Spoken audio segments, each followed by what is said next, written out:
Welcome to Talking Beer. Yeah. I'm Ryan. I'm Brett. And this week we have a lineup of sours. So, Brett, what do we got in front of us? Well, today we have a couple of different kinds of sours.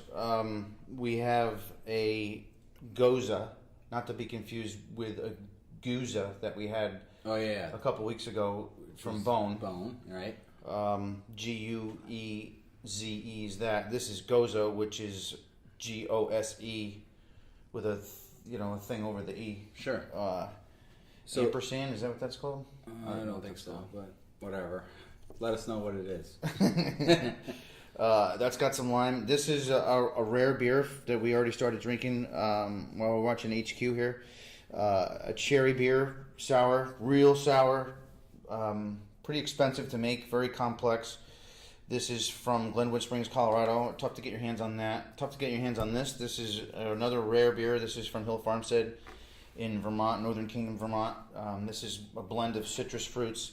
This is Halia from Goose Island, which is a peach sour. And then we have the Rodenbach here from Belgium, which we sell. And it is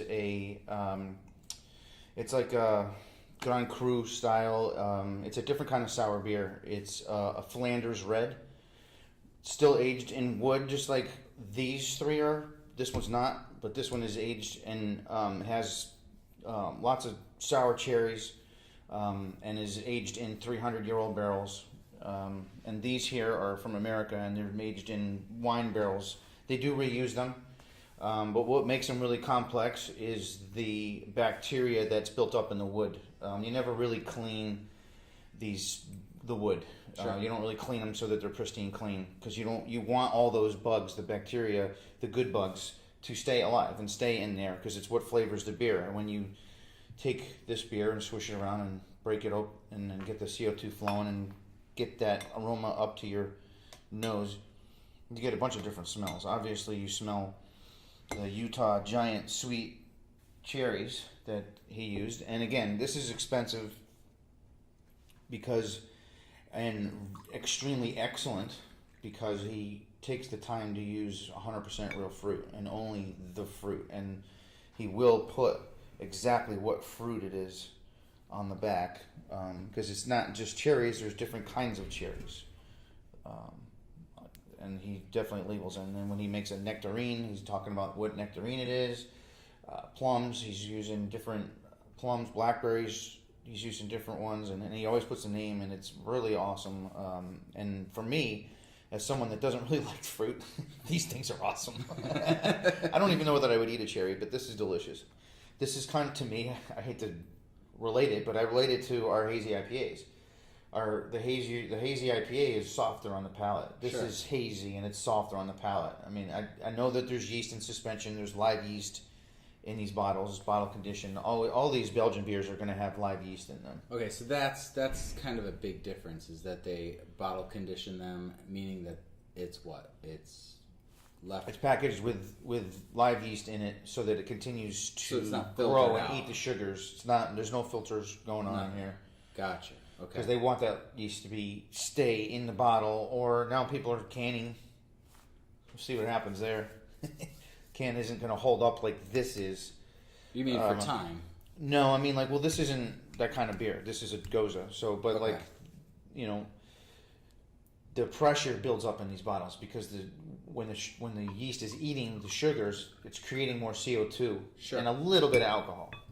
Not much, not enough to change what's going on in the bottle, side. but there's definitely CO2 and the pressure is building up. So pressure builds up in a can, it's not going to hold up like glass in a cork and cage thing. Sure. That's why this is on here. And that's so why that the this beer is on top here. doesn't blow off. Right, I gotcha. Because, I mean, I bottled my own beer and left this off, and champagne, and boy, was it a mistake. It Oh was, yeah, it'll blow everywhere. It'll blow right off. Come home one day and it's just a mess. Yeah, and I mean, I did see just this week a brewery in Virginia made Gozas, and they probably left a little bit too much yeast in there. And when the beer gets warm, the yeast becomes more active. When it's cold, it's not as active. Sure. But when it gets to be, in some breweries like Brooklyn has what's called a warming room. So a lot of breweries have it The warming room is where they go to bottle condition the beer, where the temperature is a little bit higher, the yeast is a little more active, it eats the sugars, and it develops. And the brewmaster doesn't necessarily want it to go to public yet. He wants to put it in the warming room so that it develops the character and develops the way he needs to.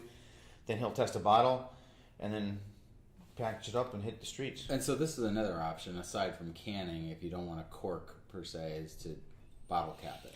It is, but those are a solid bottle cap. I mean, this isn't going to be, a flimsy right, bottle. like a little Bud bit Light. thicker. Well, I mean, it's twist off. No, this is not. This is going to be heavier, on there, heavier down. duty steel for sure. Gotcha. Now, is there any fruits that they don't use for sour beers? I've seen a whole bunch of stuff now.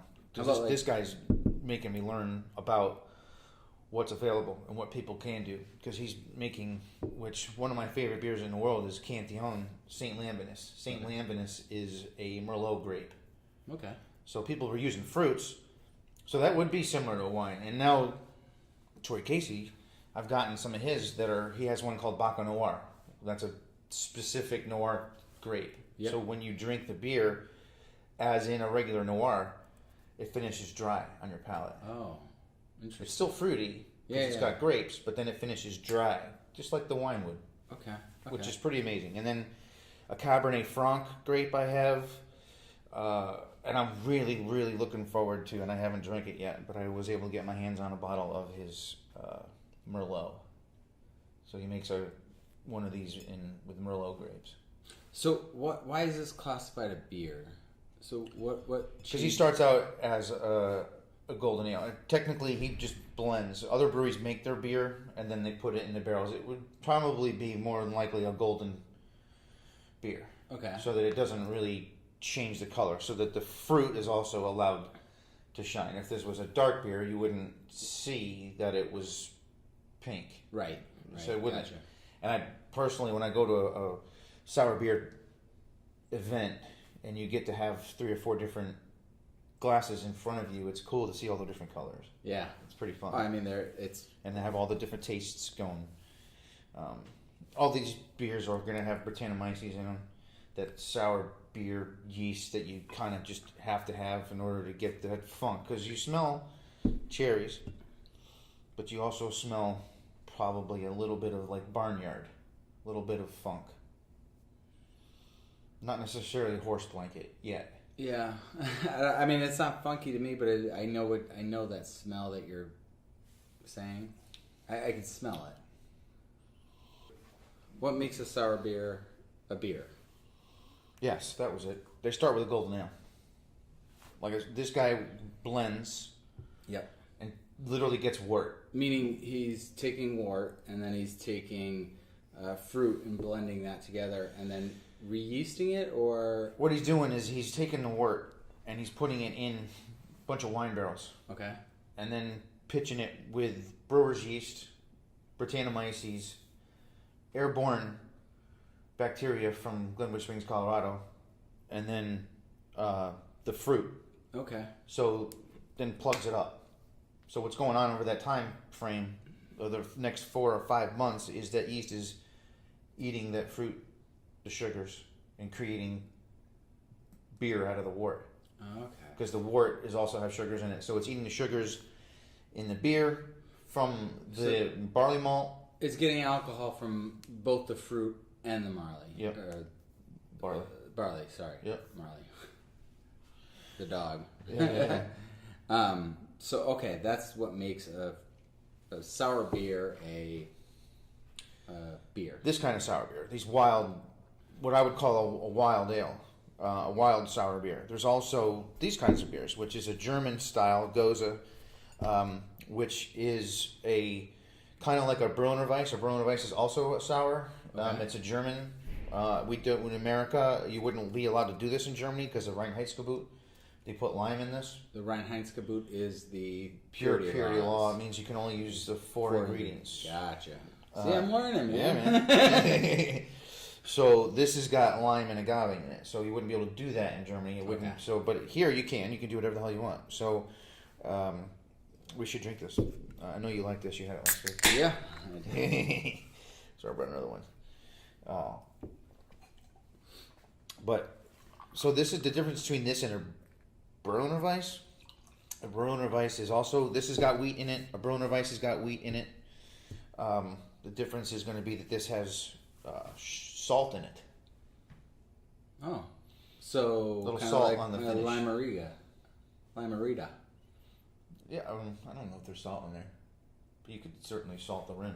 Well, that's what I meant. They salt the rim. Solid. I like it. So then you could put, like my friend over here at New Park, around the corner, he does a Berliner Weiss series called Blender. Okay. And he uses an assload of fruit. Like an unbelievable amount of fruit. It is awesome. It's delicious. But there is more fruit than I've ever heard of, actually, in that beer. And it does start as a Berliner Weiss, and then he will, I think the one he has recently is Boysenberry. Again, I don't know what a Boysenberry even looks like.